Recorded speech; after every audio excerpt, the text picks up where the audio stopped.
B. Then we're going to go to, decision making using information. In order to make an informed decision, you need to know as much as I know. That's impossible because you're idiots and I'm smart. So instead, by mutual implied agreement, I will feed you some lies and point you to the right decision. Don't upgrade our servers, a herd of trolls will attack headquarters. This guy's sitting there, no trolls! Now, trolls, you can substitute for trolls just about anything. If you're in the federal government, if you cut our budgets by $1, we're going to have to close the Lincoln Memorial. If we don't get this money, all of our faculty are going to leave. Or a legion of trolls will attack headquarters. Whoopee! That's what you hope for. Okay, this is from consequential boards that you asked about. And again, I don't want to appear critical because I've made my living doing this. And I love higher education, and we've made unbelievable strides. The problem is the world is going so damn fast, and that makes it difficult. The current accounting system is opaque. Notice I didn't say you can't see anything, but it's distorted. And the sector does not have protocols for defining cost centers, costs and revenues, parsing unit costs by levels of instruction and discipline, assigning overhead. You're probably better at it than most places. And this goes with that. Too much time and attention going to review and routine report outs. You're in the finance committee meeting, and by golly, or let's say the facilities committee meeting, and by golly, every project from $5,000 to $50 million is on that list. And when you got down to the $50 million one, you just didn't have any emotional energy nor time to deal with it. Routine report outs. At the expense of strategic focus on cross-cutting issues. Now, a cross-cutting issue is the way the real world operates. The way we as board operate is Finance Committee, Academic Affairs Committee, we go down the list we have. And in academic affairs, you deal with that. In finance, you deal with money.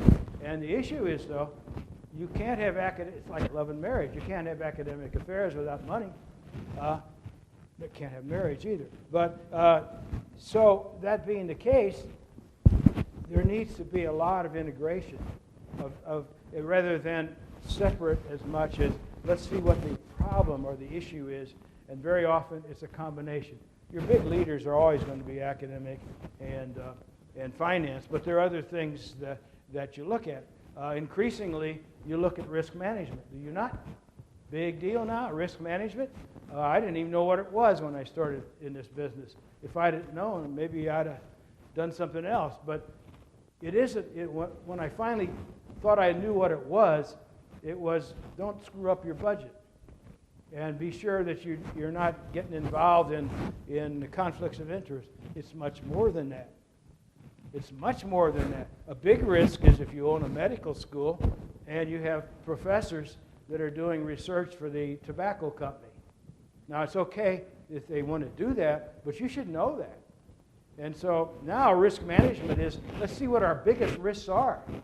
And let's see what we need to spend our time on. That's what I'm talking about here. Make better use of data. You guys do such a good job. I'm embarrassed.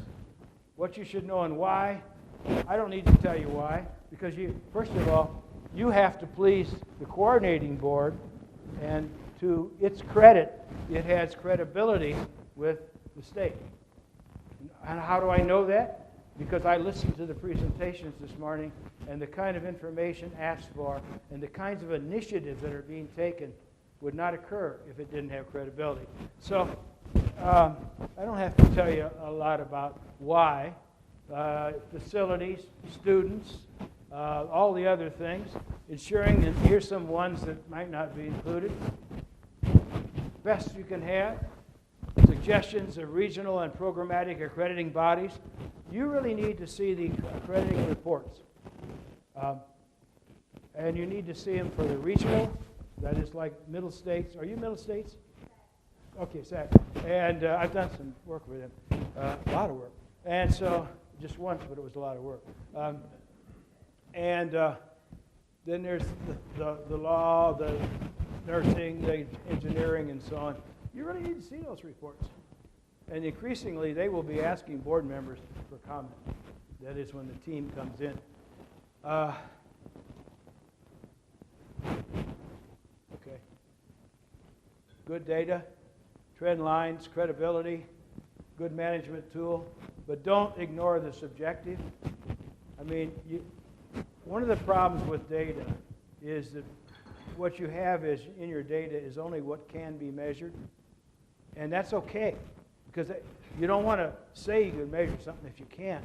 But if many of the most important things might not be measurable in a quantitative sense, they may be more subjective, and that's why you need to look at those reports. You need to look at licensure exams. Okay, how did you do on your nursing exam? I once saw a law school where they had a very low pass rate on the bar exam. And the professor said, well, you know, we're really a great law school. The bar exam pass rate isn't important because our people are going to go work for whoever. I don't know. I never understood that. But, okay, so don't ignore the subjective with all this. And if there's a take-home for you today, it is you got to help the institution, your system, usually it's the system, decide what the most important metrics are. You have some that are important because a coordinating board requires it. You have others that are important to you because of your unique mission, and you have a ton of others that may not be important. And you need to mess around with that so that you're not getting all kinds of information you don't want or need, but you're getting the right information. That's the take-home. Now we can go home. These are some of the things you saw earlier. Cost by category, real cost of athletics. Now, this doesn't mean you go in with a fine tooth. You expect, though, that when you get a report, there's answers to your questions like, you're saying there's no subsidy here? Man, how many times have I heard? There's only 25 schools in the country that break even in athletics. So if you're at a place and they say they're breaking even, it means they've balanced their budget. Unless you're UT and a couple other big football powers. Unless you balance, they're saying they're balancing the budget. So they're including the student fee, they're including other kinds of things in that breaking even. You just need to know what the facts are. It's okay to say, well, we understand, but we're going to put this money there. It's going to come out of this or that pocket. But you need to know what's there. Staffing ratios. This peer analysis is important, but not essential. Why did I say that? My colleague just looked in, he left, who gave the presentation on a lot of peer analysis. It's important. Why isn't it as essential? Because it's, when you're looking at peers, are they aspirational peers? What you like to be? A lot of institutions have aspirational peers. I want to be like Harvard. Look how much they spend on, well, who cares? And some of them have other sets that don't work. Average salaries is important. Financial health, that's one you need to dig into that you're good at too. And that where you can really make a difference as a board is on the financial end of it, because a lot of you have had a lot of experience.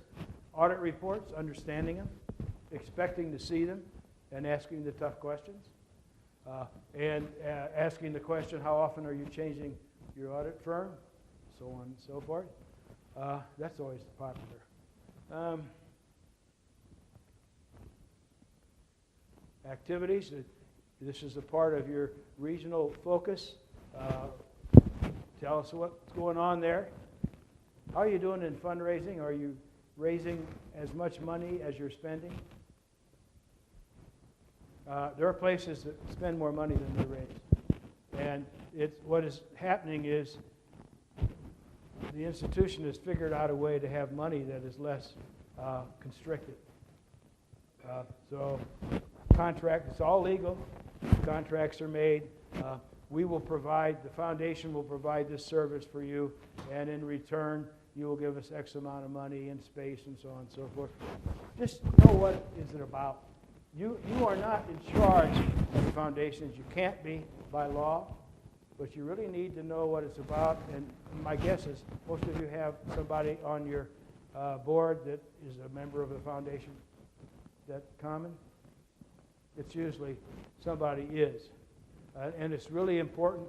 And I had a stint that I did recently where the board and the foundation board weren't getting along and communicating, and the board would write letters and ask for information. They would get no response.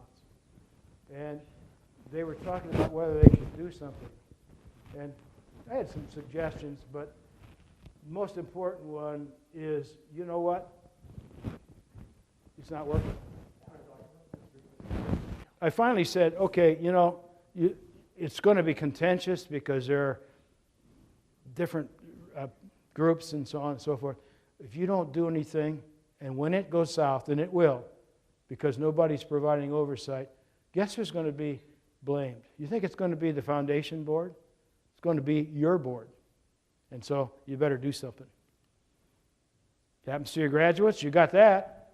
Viability of your programs, we talked about that. Performance evaluation process. It's good to know that you have it. My guess is you all do. Have a pretty sophisticated one.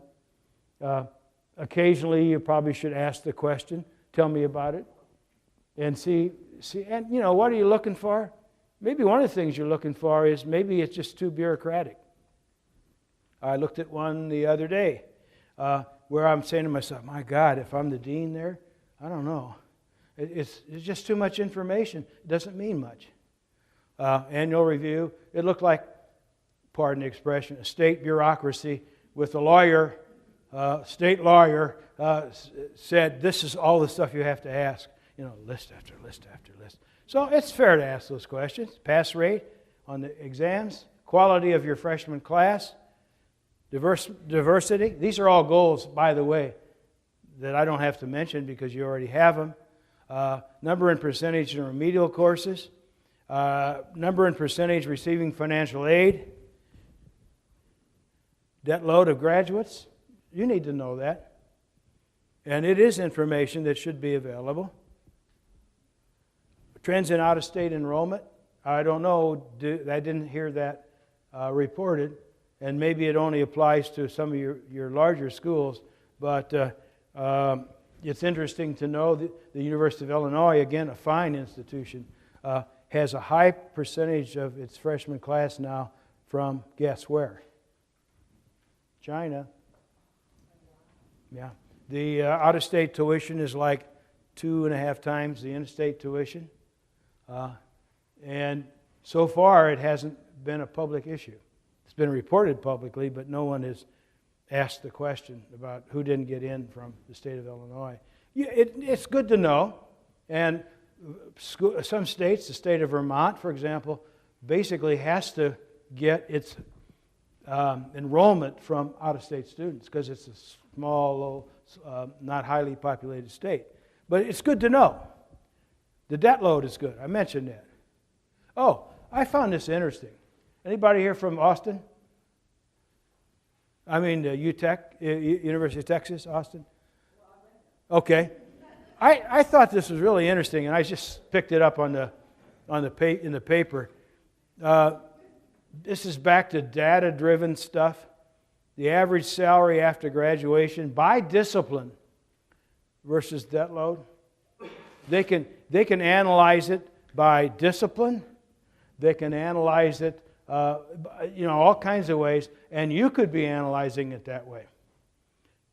Enrollment trends, online offerings. That's important to know. And what's also important to know is, are they ever going to make money? And that's like athletics. You got to be sure you got all the costs figured in to online offerings. Progress on the strategic plan. Now, I told you I wasn't going to talk long. How to get started on all this. You saw all the stuff I gave you fast. You saw an extraordinary set of presentations this morning about data. And you've got cleaner data than most places. Where you should get started is at your level, at your system level, in addition to the ones required by the coordinating board, what metrics are now being used? What are you doing? Which ones should we be looking at to measure performance? And then ask dashboard indicators. You know what that is. It's a smaller number that you could put on your dashboard. These are really the important 8. And what's the top dozen? What's the top 15? You should have a good discussion with your leadership, with your administrative leadership, about what's most important that they should be evaluated. And agree, and then you can give input. There may be things missing entirely.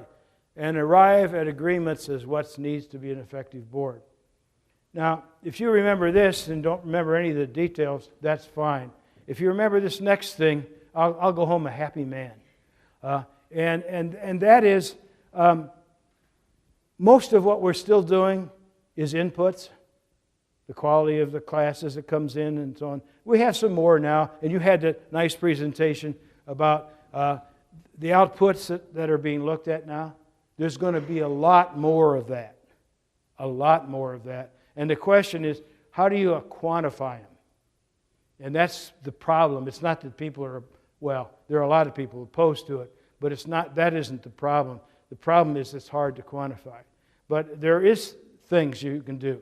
And when you get into this, and I've been this in New York where I chaired a commission for the state of higher education, where we're trying to arrive at some common metrics. And I thought it would be pretty simple to say graduation rate by the kind of school it was. Private, public, large, small, high percentage, as you do, high percentage of needy students and so on and so forth. And boy, the resistance was so great. And which leads to the conclusion that a lot of people throw out information and tell you what you should be doing, and that's not always good. But what is also not good is when the institutions don't ever say, well, here's how it might be done, but rather say, no, that's a terrible idea. That's a terrible idea. And you hear a lot of that, that's a terrible idea. Example would be, well, we're an urban school. I was at SIU Edwards. It, at the time, was an urban school. And so you can't expect us to have a graduation rate like Austin. No, you can't. But now as you've made it more precise, let's compare you with other schools that have a high percentage of students of need, a high percentage of students that have remediation. Oh, by the way, how are we doing in remediation? That's a good question to ask. That's an outcome. There's going to be much more emphasis on outcome, and it's going to be a little clumsy at times. You know, for example, there are places that I forget the name. NSSE has this form that you can fill out. Some schools use it. You ever hear of it? Okay. Well, that's good. And it asks questions about student involvement, engagement, under the assumption that if you're engaged in your studies and you're doing, and you've learned, you say you've learned these kinds of skills, and you say that you're involved in community activities, those are good things. I think they're good things. And so they're now using it. There are hundreds of schools that use that, and that's good. The problem is students don't want to fill it out. It takes time, you know. How much are you paying me? So do you have to pay the students to do it? Or do you just take the ones that fill it out? Are they the most conscientious? Are they most critical? There's all kinds of methodological, but you can't quit on something like that because that's a part of the subjective. It's a part of knowing what's going on. So, that being the case, outcomes. That being the case, ask what metrics are being used, narrow it down, add your input, and reach an agreement about how you want things reported to you in information. So you're never surprised. Questions? Oh boy, got time, see there? Told you I wouldn't talk long, just seemed long. Yeah? This question is straight out of left field, but I'm just curious. Building and facilities maintenance. Yeah. Any of the institutions that you've been involved with, has there been an issue there with accounting for it, Are people not taking care of facilities, not accounting for it?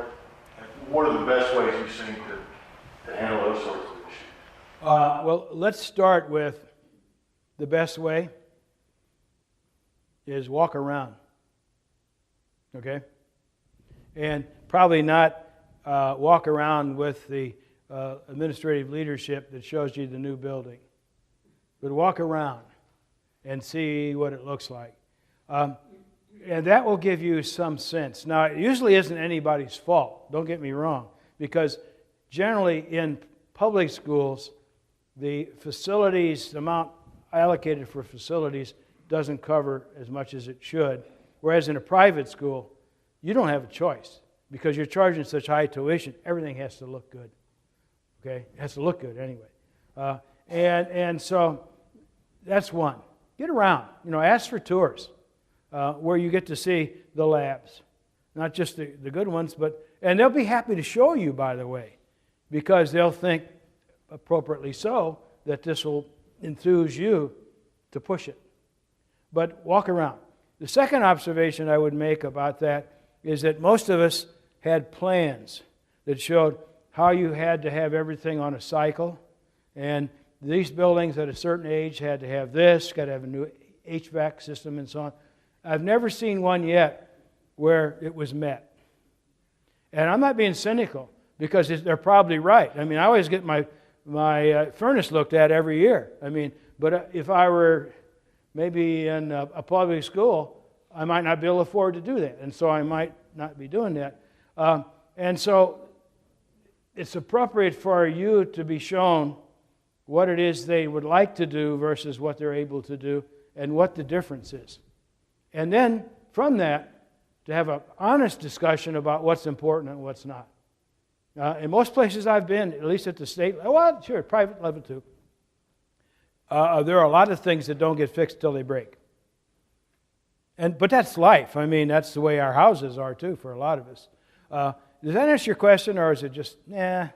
Just wondering, have you stumbled upon an effective way to manage it, or is it just fix it when it breaks? Well, yeah, you can manage it by you can have rules about how often the HVAC system is changed, about labs, and you can have all of this, and you can have plans as to when these will occur. But as I said, in the best of places, I've never seen one where they were able to do it. Not that they didn't want to. That facilities guy would take every penny you had. The one thing I did do when I was at Syracuse, it'd be hard to do at a public school, is we took huge hits. We took about a 17% hit in our budget when I got there. And so the physical plant was, the way they got their money in previous years was they got a small amount, and then at the end of the year, if it was carryover, they got to spend it of other people's. And so I did two things. I said, number one, you get to keep your carryover, everybody, unless it's beyond a certain percentage of your operating budget. Number two, I said to the facilities people, you're going to take a hit too. Everybody's taking a hit. But what I'm telling you is you're going to get that amount of money set for the next 3 years, 4 years, 5 years. And so they started planning that way. And they quit in the middle of May and June, spent a lot of money. There are some things like that you can do. But you walk around. It's fun too. Yeah. Any of the universities you've worked at have building satisfaction surveys so people using it? Not to my knowledge. I think it's not a bad idea. Not a bad idea at all. Do you know of any? No, I'm serious. I hear students all the time. Yeah. But It might be, it might be an interesting project to take a piece and see what would happen. I think what you'll find is that even if all the things that schools wanted to do were done, it wouldn't be enough. And that's okay, but it's good to know that, because there may be some things that are very dangerous. People just don't know. Why don't you try it? Why don't you get one of the schools to try a little piece of it? Well, I'll give you an example. There was a school out east that didn't have fire, water, what do you call them? Sprinklers, thank you. And the thing burned down and some students died. Wouldn't it have been nice? Talk about risk management. Whew, man, you probably have a law against it. Well, there is now a law. You can imagine. That's the kind of thing people jump on. No money for it, but a law. Other comments, questions, please. Make me feel needed.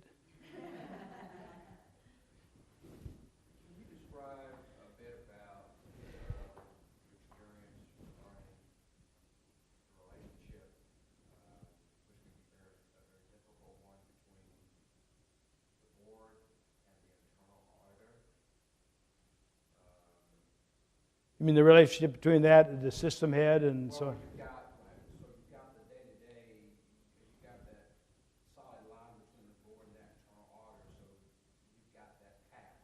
Yes.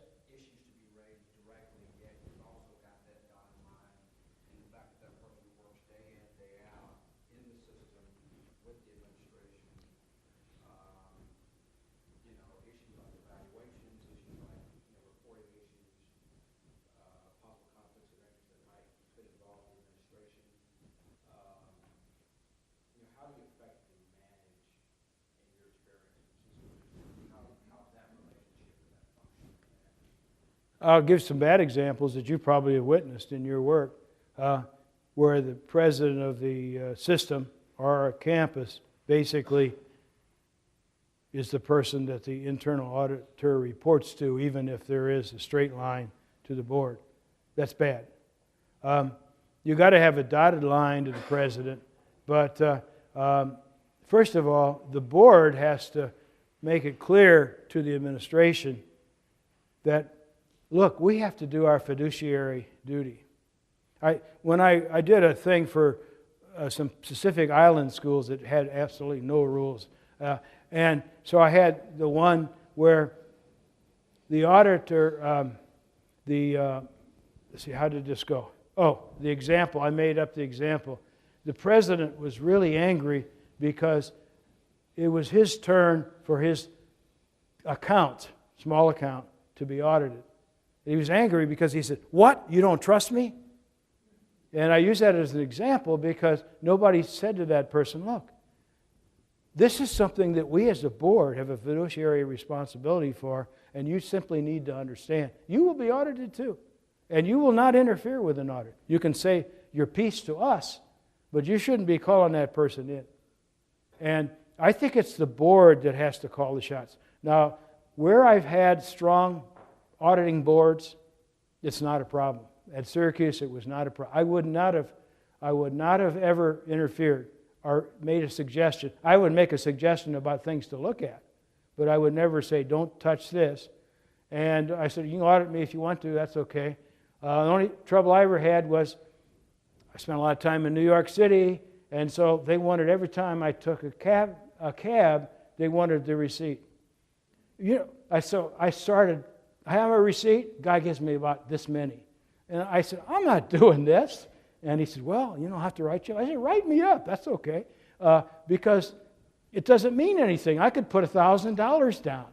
But I never can you allow your president to, in any way, and that's something the board has to do. In your system, a couple of specific questions. Who evaluates the internal auditor? The board. In your system, who sets the compensation for the internal auditor? The board. In your system, who hires or fires? That's a good question, because in the best system that I worked under was my last one. The person was already there. In the previous one, no, it was the first one at Southern Illinois University. I did make the recommendation, and the board went along with it. So the ultimate hiring and Oh yeah, has to be the board. Has to be the board. And in an evaluation, let's be fair, it's a dotted line. What's the president think about the person's work? Too much busy work? A lot of busy work with auditing. Maybe some of it's not important. No. That's my opinion. I don't think it's, maybe you know if it's legal or not, but I wouldn't want to be on an audit committee and have the president making that decision. Much like a external auditor. Yeah. You might have a policy where you require to change every 5 years. Yeah, and that's a very good point, because after... Shelf life to an internal auditor. Exactly, because if you don't, then everybody gets comfortable. Yeah. She's starting to look at the watch. Some of you start shaking your watch to make sure it's still running. I'm done. But I'll take another question. One more. Okay. Yeah, go ahead.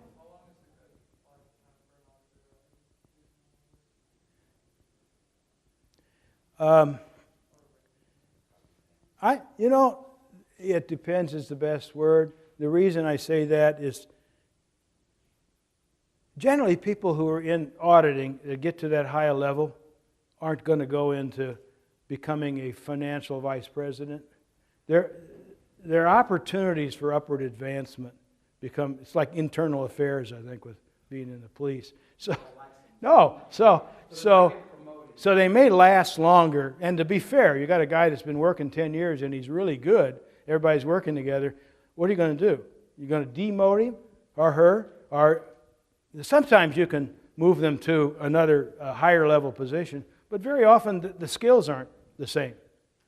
And so I think they probably last longer than you would imagine. Yeah, but again, we're all human beings. I mean, I would never ask the board to let somebody go if they were doing a good job. Anything else? I'm going to go then. I'm done. Goodbye.